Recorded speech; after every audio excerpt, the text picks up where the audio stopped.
Fil rouge.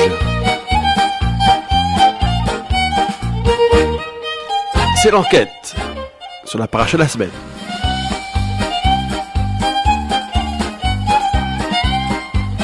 Cette semaine, parachat Teruma.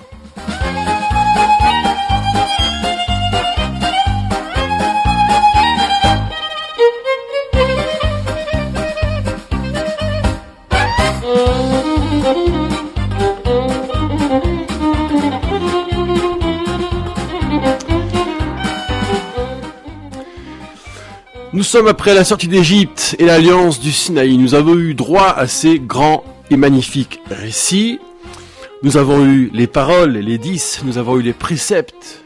Et maintenant, le grand mouvement qui va occuper la deuxième partie du livre de l'Exode concerne pour l'essentiel le tabernacle, le sanctuaire, le Mishkan, le petit temple montable et démontable du désert, et l'activité des prêtres sous, si j'ose dire, toute leur couture.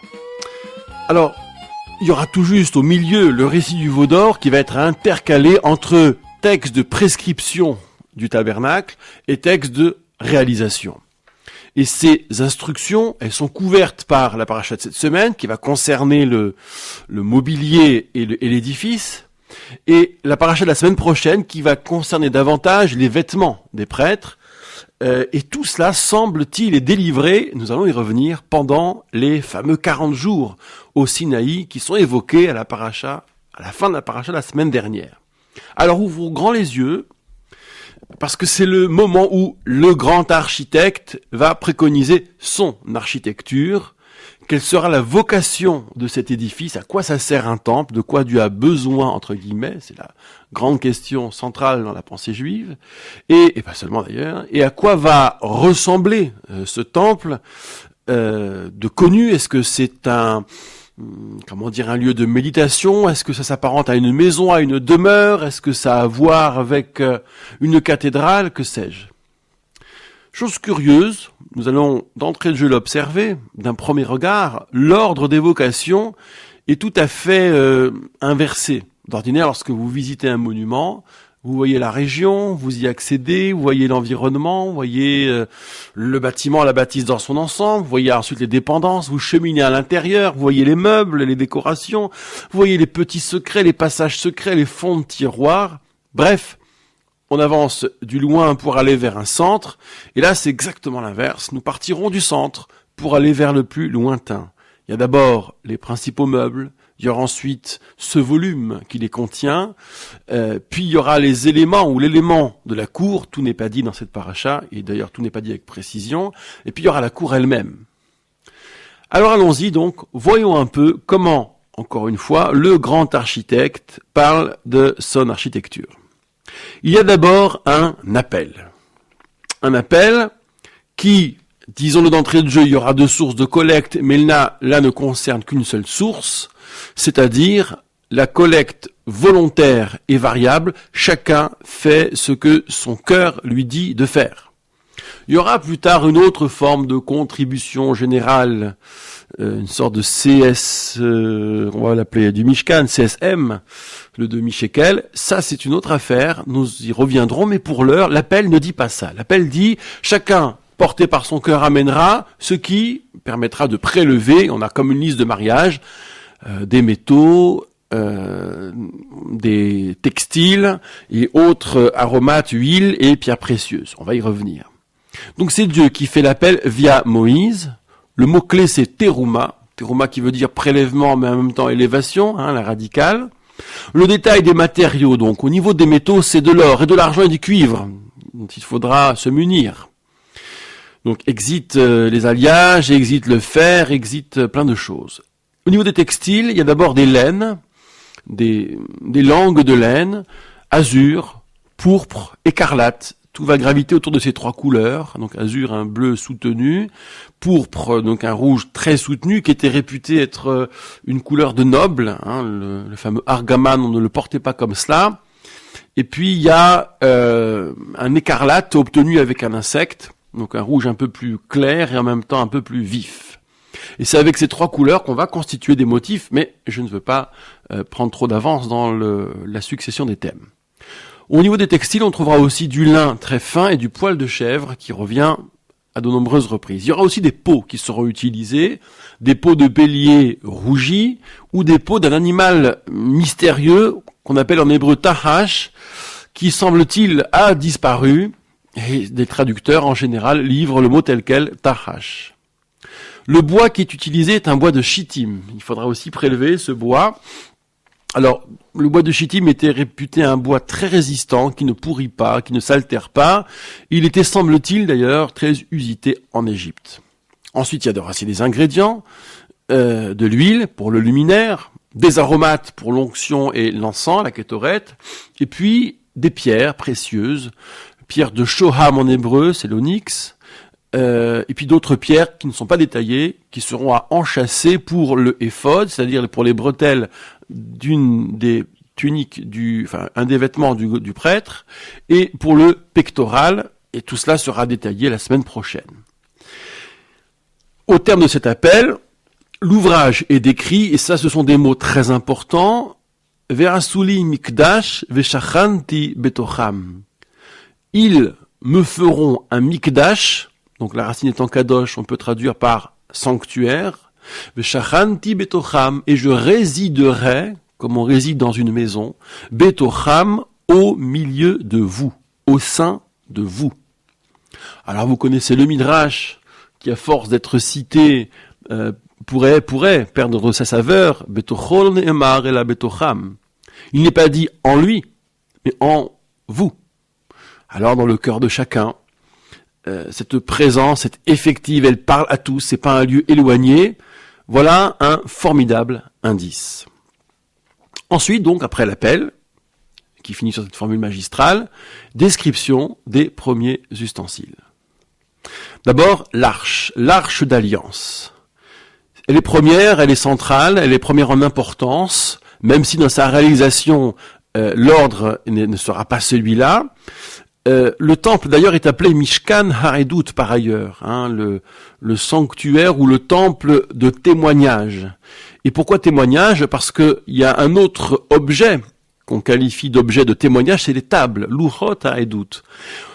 L'arche d'alliance a vocation à contenir, à abriter les tables de la loi reçues par Moïse. Alors, dans le détail, nous verrons après pour la chronologie, parce que c'est un peu compliqué. Quand est-ce que cette injonction intervient et sa réalisation surtout intervient? Est-ce que le veau d'or est déjà passé ou pas encore passé? Notamment pour la phase dite d'appel et de réalisation. Ce qui conditionne évidemment le sens à donner à cette initiative. S'agit-il d'une réponse, le Mishkan, aux dérives du veau d'or, ou bien s'agit-il d'une exigence en soi, d'une injonction divine qui ne s'inscrit pas dans un besoin, dans un correctif à apporter. Et les conséquences sont immenses. On viendra sur ce débat, Nachmanide, Maïmonide par exemple, fort intéressant. Pour l'heure donc, l'arche est décrite de manière très partielle, on n'a pas le schéma exact. L'exactitude du schéma, elle est évoquée dans les versets, mais vous allez voir comment. Au niveau des matériaux, toujours bois de chittim, avec un revêtement d'or pur, intérieur et extérieur. Alors, nos sages précisent qu'en réalité, c'est un coffrage, intérieur et extérieur. C'est pas juste un revêtement, comme ça, léger. Donc, vous avez une structure en bois, couverte par un coffrage, en somme, très rapproché d'or pur, et également couverte en extérieur par un coffrage un peu plus, donc, large, forcément. On se demande d'ailleurs, parce que c'est l'or pur qui est manipulé à chaque fois, y compris pour des coins et des angles et des poignées, qui requièrent, sinon la solidité, en tout cas, la dureté et la robustesse. Donc c'est étonnant, cette affaire d'or pur sans alliage. Les dimensions de l'arche sont données. En longueur, ça fait, 2 coudées et demi. En largeur, 1 coudée et demi. En hauteur, 1 coudée et demi. Donc vous avez en fait une arche qui est plus couchée que debout. Il y aura des ornements et des accessoires. Une corniche d'or tout autour, à l'instar de la table, nous allons le voir. Les accessoires pour le portage, il s'agira de fondre 4 anneaux d'or à tous les angles et de réaliser 2 perches de bois de chittim qui seront aussi recouvertes d'or. Mais attention, c'est pas des accessoires pour le portage. Il s'agira de ne jamais retirer l'arche. C'est-à-dire que dans le visuel, l'arche est, pour ainsi dire, portée ou portable. Il faut le voir comme cela. Il y a un couvercle d'or pur, là aussi magnifique, vous allez voir dans le détail. Donc 2/5 sur 1/5. Et comme protubérance immense au-dessus du couvercle, non pas soudé, mais bien sculpté à partir d'un bloc d'or, 2 chérubins aux 2 extrémités qui se regardent, les ailes déployées qui coiffent le couvercle et leur face tend vers ce couvercle, autrement dit, vers le contenu de l'arche. La fonction est dite, et ce sont des points importants, je te rencontrerai là, et je te parlerai depuis l'entre-deux des chérubins pour te donner mes ordres pour les enfants d'Israël. Autrement dit, la voix, et c'est ainsi que la tente pourrait être appelée tente d'assignation, la voix, elle parle depuis l'entre-deux des chérubins, là, en lévitation. Et ce point est d'une très grande importance. Le meuble suivant, et il sera disposé pas dans la même pièce que l'arche sera seule, va trôner dans ce qu'on appellera, c'est pas encore dessiné et décrit, le Saint des Saints, mais les meubles qui vont suivre, table et candélabres, vont se regarder, vont se faire face, mais dans la longueur du bâtiment plus grand, qui contient le Saint des Saints comme pièce ultime au fond, mais qui, dans son ensemble, s'appelle le Kodesh, le Saint, tout court. Alors cette table, quelle allure elle a? Toujours bois de chittim, longueur 2 coudées, largeur 1, hauteur 1,5. Ce bois est là encore couvert d'or. Comme ornement accessoire, on trouve une corniche, un châssis d'or large d'1 point, avec lui-même une corniche. Pour le portage, même système, 4 anneaux, face au châssis, et 4 perches recouvertes d'or. Il y a ensuite, trônant sur la table, une structure d'or à étage, assez impressionnante, hein. C'est pas exactement une table où on va servir quoi que ce soit. Alors vous avez des montants bien sûr, et puis des assiettes pour la pâte, des cuillères pour la fine farine, des demi-tubes pour y disposer le pain, et ainsi vous pouvez trouver les schémas ici et là. On y trouvera les pains de présentation, on dit aussi pains de proposition, mais qui sont devant Dieu perpétuellement, et c'est un point rituel fondamental. Nous reviendrons sur les symboles, le pourquoi, du comment, à quoi ça sert, et ce que ça évoque. Mais comme la Torah n'exprime pas le sens des symboles, il faut, me semble-t-il, être dans la contemplation, voir toutes ces formes, voir cet agencement, c'est-à-dire cet agencement physique, géographique bien sûr, mais surtout cet agencement dans le texte, pour se rendre compte du message qu'il y aurait derrière. Enfin, pour cette première partie, la dernière pièce, c'est le candélabre, la fameuse menorah de superbe allure. Alors c'est une seule pièce, un seul bloc d'or, qui a une base, qui a ses branches, qui a ses motifs, 3 types de motifs, calice, bouton, fleur, et chaque branche a 3 et 3, enfin 3 d'un côté, 3 de l'autre, ce qui fait 7 en tout, contient donc les motifs, chaque branche latérale, 3 calices, 3 boutons, 3 fleurs, tout cela donc en alternatif. La branche centrale, elle regroupe 4 groupements de ces motifs, et puis il y a un bouton par intersection. Les lampes au sommet de ces 4 branches, de sorte que la flamme sera tournée vers le centre, voire, selon les avis, vers la face. Il y a des accessoires, bien sûr, pincettes, bobèches, en or, et là, la formule extraordinaire qui vaut pour tous les ustensiles qui ont été cités jusqu'à maintenant. Tu feras ces ustensiles b'tav nitam selon leur plan qui t'a été montré sur la montagne. Comme si il y avait une image, une vision céleste à laquelle Moïse avait accédé ou qui lui avait été donnée, et il s'agira de se servir de cette image comme modèle pour réaliser via les prescriptions, donc il y a une combinaison modèle et prescription, pour les réaliser et les disposer ensuite. Alors, nous reviendrons sur cette curieuse formule. Voici ce qui t'a été montré juste après cette première pause musicale.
بخاعد بك عدي شوفي لأدماتي لخاني بعدي خاي وافكي يا خيمتي أشيبني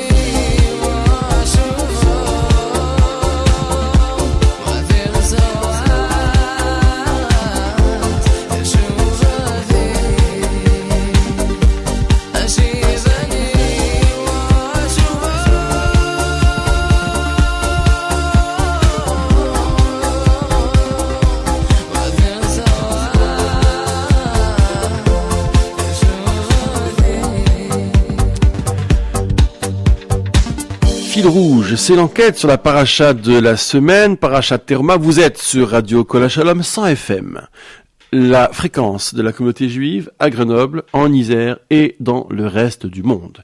Nous avons décrit les premiers accessoires, premiers meubles, premiers ustensiles du tabernacle. La suite concernera l'édifice lui-même et ce qui s'ensuit.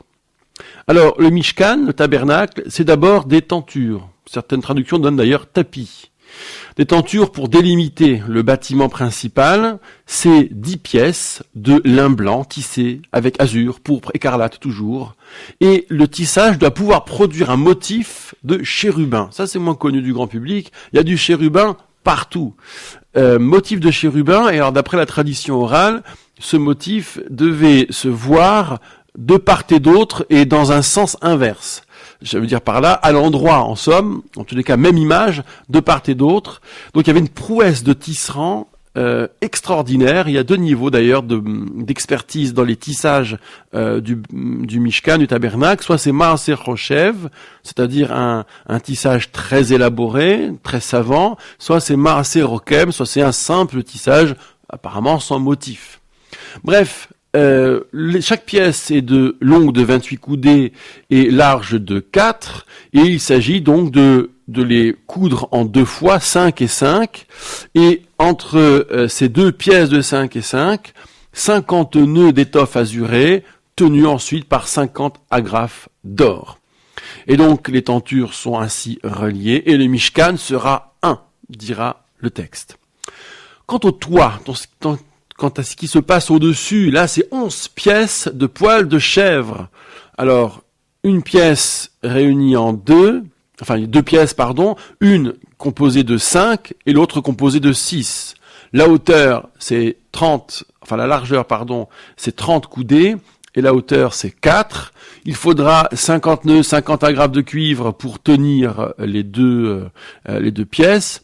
Et du coup, la 6e pièce surnuméraire, puisque c'est 5 pour 6, sera, elle, rabattue sur le devant. Le tout va coiffer, ça va même couvrir l'essentiel de part et d'autre et l'arrière. Et pour le devant, ça couvre aussi, mais il faudra rabattre. Ensuite, sur le tout dessus, il y a une autre couverture qui est en peau de bélier rougi et en peau de tachash. Ensuite, les poutres. Alors, toujours le fameux bois de chittim. C'est 10 de hauteur, coudée, et 1,5 de largeur. Il y a à chaque poutre 2 pieds ou 2 tenons parallèles qui permettront que les poutres soient rapprochées et qu'un socle d'argent vienne prendre le tenon de l'une, le tenon de l'autre, et ainsi tenir les poutres ensemble. C'est un assemblage très judicieux. La partie sud et nord, ce sera 20 poutres, donc 40 socles d'argent, et la partie du fond, c'est la partie dite est, ce sera 6 poutres. Et puis il y a des poutres aussi aux angles qui permettent donc d'être, en étant accouplées par anneaux, de tenir le tout.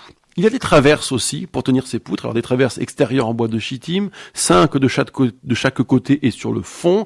Et puis une traverse, dans les poutres qui passe à l'intérieur, Beria Hatichon, et qui maintient le tout.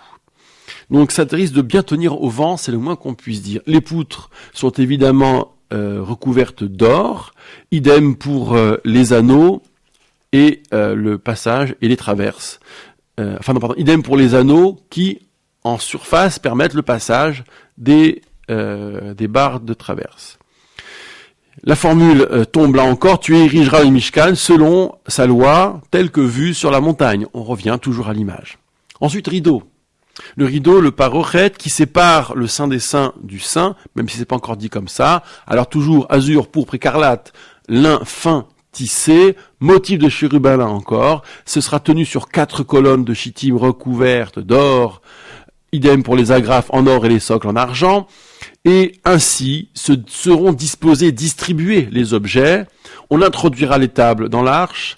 Il y aura séparation entre le Saint et le Saint des Saints. Et l'arche se trouve dans le Saint des Saints. Il y a le couvercle sur l'arche. La table est hors du rideau côté nord. Et en face, le candélabre côté sud. Il y a aussi un rideau de façade pour la partie ouest, en somme. Azur, pourpre, écarlate, lin fin tissé, toujours pareil, mais simplement tissé cette fois-ci, à la différence des rideaux séparateurs du Saint et du Saint des Saints. 5 colonnes de chittim soutiennent ce rideau de façade. Elles sont couvertes d'or, ainsi que les agrafes, et les socles, eux, sont de cuivre et non plus d'argent. Ensuite sera exposé les détails de l'autel AUTEL en extérieur. Il est hors le Mishkan. En fait, c'est un bois creux, un bois de chittim.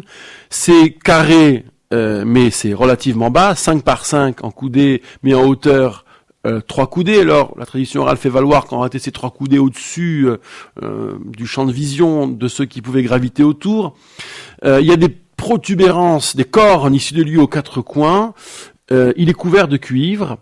Il y a des accessoires, cendrier, pelle, bassin, fourche, brasier en cuivre pour le traitement des cendres. Il y a un grillage de cuivre surmonté de 4 anneaux qui tient cette structure en bois.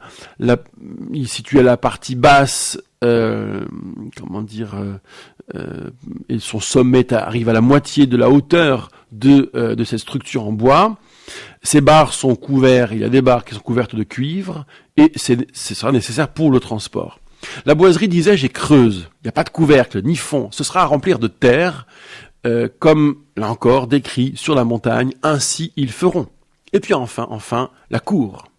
Au sud, rideau, un lin fin, tissé, longueur 100 coudées, porté par 20 colonnes, avec des socles en cuivre. Les agrafes et les tringles en argent. Idem pour la face nord. Pour l'ouest, par contre, c'est 50 coudées de long, portées par 10 colonnes, et l'est, ce sera 50.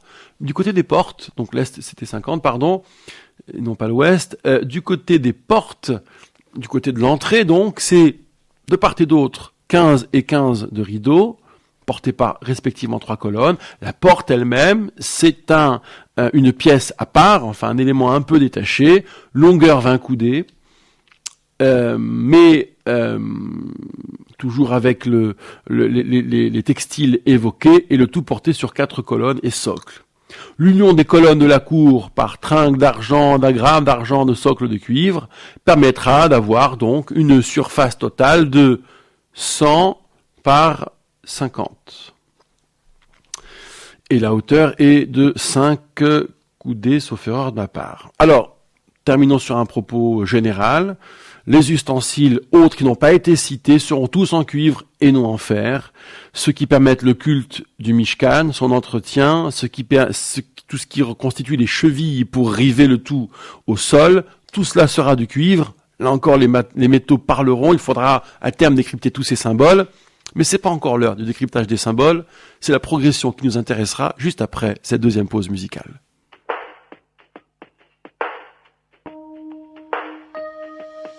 אם לא אעלה, אם לא אעלה את ירושלים הראש, שמחתי על ראש שמחתי.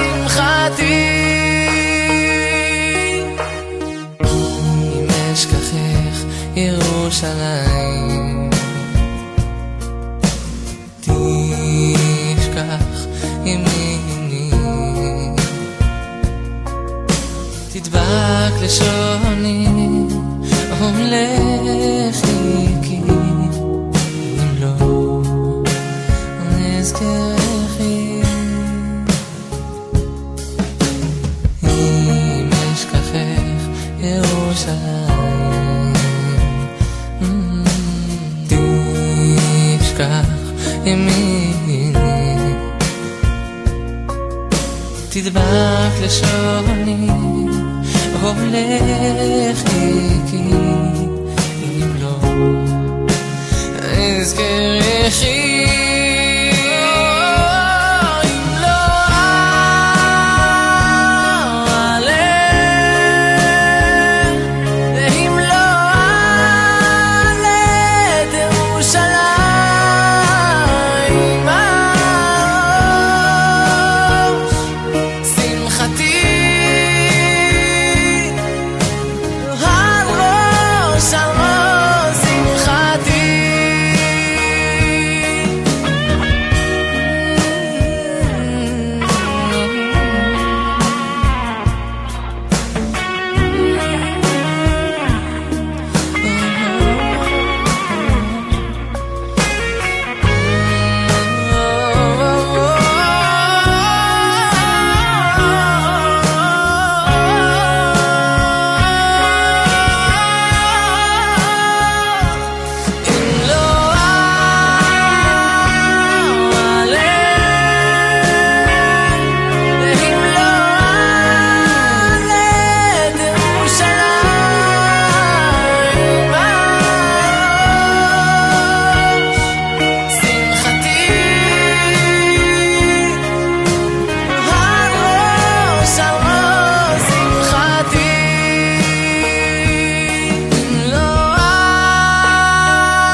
Vous êtes bien, très bien, sur Radio Kol Shalom 100 FM, la fréquence de la communauté juive de Grenoble et environ. Nous avons balayé toute la description des ustensiles, du bâtiment, de la cour de ce fameux tabernacle. Alors maintenant, posons-nous et voyons s'il y a progression. Au début, on va tendre notre fil rouge. Qu'est-ce que nous avons ? Nous avons une très forte implication requise de l'humain, de la foule même, nous pourrions dire du profane, emporté par la foule. C'est pas un impôt mais une collecte. Et chacun selon son cœur. Donc il y a bien une expression du tout venant. On pourrait trouver ça à la limite un peu sacrilège. Mais enfin, pour faire un temple, ça aurait dû être un impôt qui s'impose, qui écrase, qui fait mal. Mais non. Chacun porté par son cœur, donc il n'y a pas de douleur dans le geste. Ils me feront, ces gens-là qui apportent, qui feront en somme un tabernacle. Il y aura des techniciens, bien sûr, peut-être même des technocrates. Mais quoi ? Le verbe dira, c'est eux, c'est les gens. Et je résiderai parmi eux. Donc c'est un deal. Ils me font, je suis avec eux. Alors il y a un défi qui est posé, donc. Il faudra donc que ce profane collectif, rappelez-vous, le mélange, la non-souveraineté d'un seul dans le lieu public, fait que le public, s'apparente au profane. Il faudrait que cette dimension profane produise, en somme, le sacré, la dimension sacrée avec le sanctuaire. Comme si c'est pas un en dehors de vous, pas un en dehors du peuple. C'est pas en dehors du peuple que le tabernacle va se former, c'est pas en dehors de vous que le sacré va se former. Le sacré est une émanation du peuple, le sacré est une émanation du profane. La paracha a l'air rigoureuse sur ce point. Alors c'est un peu bizarre, c'est vrai, parce que quand des hommes se mettent à fabriquer des objets de culte, on pense tout de suite à l'adaptabilité, ou plutôt au mimétisme suprême, donc à l'idolâtrie. On produit ce qu'on a envie de produire, mais c'est pas exactement ça. L'envie, c'est les hommes, mais c'est Dieu qui prend les choses en main, c'est lui qui donne les formes, avec les matériaux, donc rendus disponibles, confère la fameuse liste de mariage. Ça, c'est le début. À la fin, qu'est-ce qu'on trouve ? Au terme d'une vision donc centrifuge, qui part du centre pour aller vers l'extérieur, c'est ça, oui. Alors que tous les grands ustensiles, pour eux, on renvoie à l'image donnée à voir sur la montagne, eh bien à la fin, la cour, il n'y a plus d'image. Il n'y a pas de telle formule, confère le modèle que Moïse avait vu. Non, parce que la cour, c'est ce qui cache l'ensemble, c'est ce qui le délimite, donc qui le situe, et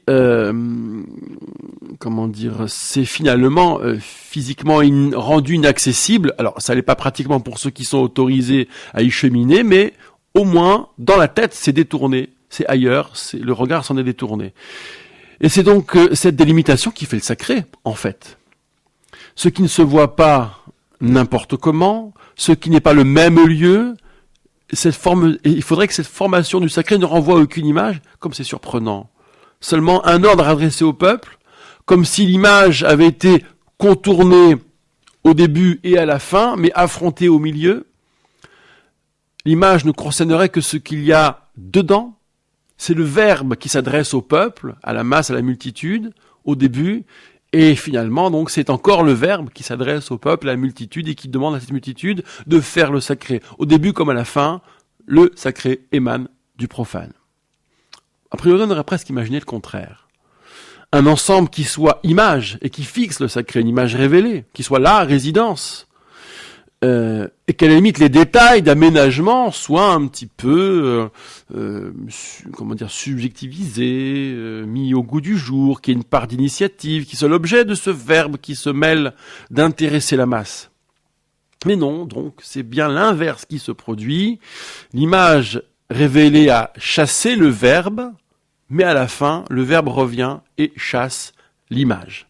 Alors à quel moment on sait que ce verbe va revenir ? À quel moment on sait que cette notion de sacré émanant du profane va triompher à nouveau ?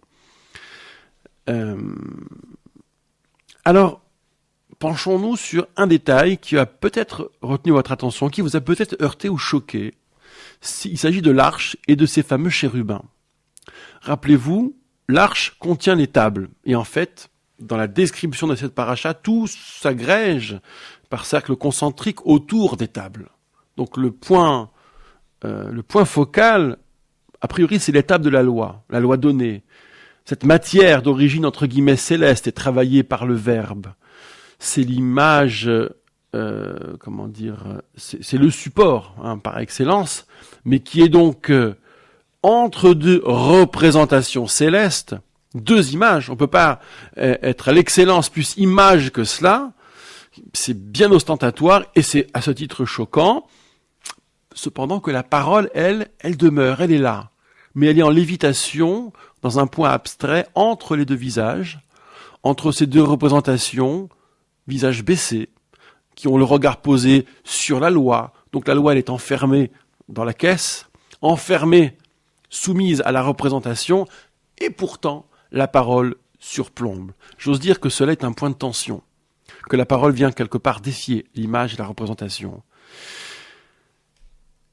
Qu'est-ce à dire donc que cette affaire d'image et de parole ?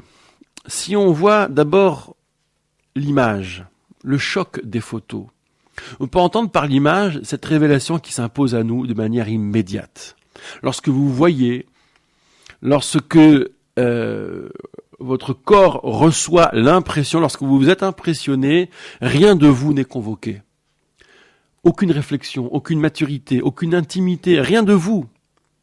Or, lorsque c'est une parole, la parole n'est pas image, elle chemine en vous, elle mûrit en vous, vous mûrissez en elle, vous revenez à elle sans cesse. Avec une parole, vous cheminez, devant une image, vous vous soumettez.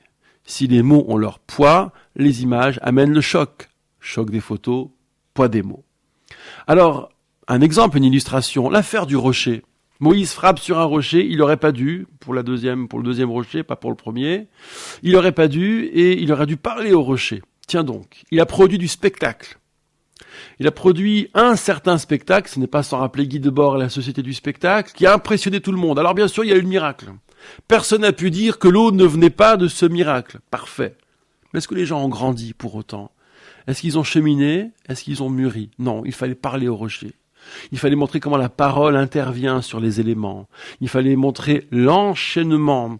Il fallait montrer peut-être le logos, grande passion grecque.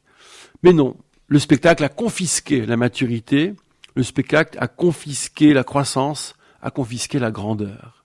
Eh bien, cette tension entre ce verbe abstrait, là, ou ce point d'où il s'exprime entre les deux visages, mais cerné par les représentations, c'est cette tension qui est le véritable centre du temple. Le temple sert à cela, à nous faire grandir, à nous élever et certainement pas à nous figer devant l'image. À la fin, c'est si le verbe commence et le verbe finit, nous nous rendrons compte que le verbe a vocation à chasser l'image. C'est la cour qui encercle l'image, c'est le regard porté par les hommes et par la masse qui fabrique le sacré, et pas l'inverse. Ce n'est pas l'image qui dessine l'homme, qui contient l'homme, qui le délimite et peut-être l'abolit. Voilà, chers amis, ce que cette jolie paracha pourrait nous enseigner. Je rappelle que la quintessence, le résumé de tout cela se trouve dans notre chronique RCJ. Vous y trouverez une petite visite guidée du Colisée et du Mishkan à la fois, comme deux contraires absolument. D'un côté, le Colisée, qui est une société en fusion, un corps social en fusion autour du corps détruit, du corps du martyr, du corps taillé en pièces. Et puis le temple qui fonctionne à l'inverse, un centre tourné vers l'extérieur pour illuminer. Mais voici ce que nous avons mis au cœur de ce centre, de cette centrale nucléaire du pays biblique. L'image battue en brèche par la parole, par le verbe qui s'échappe, qui grandit et qui anoblit. Shabbat Shalom à toutes et à tous.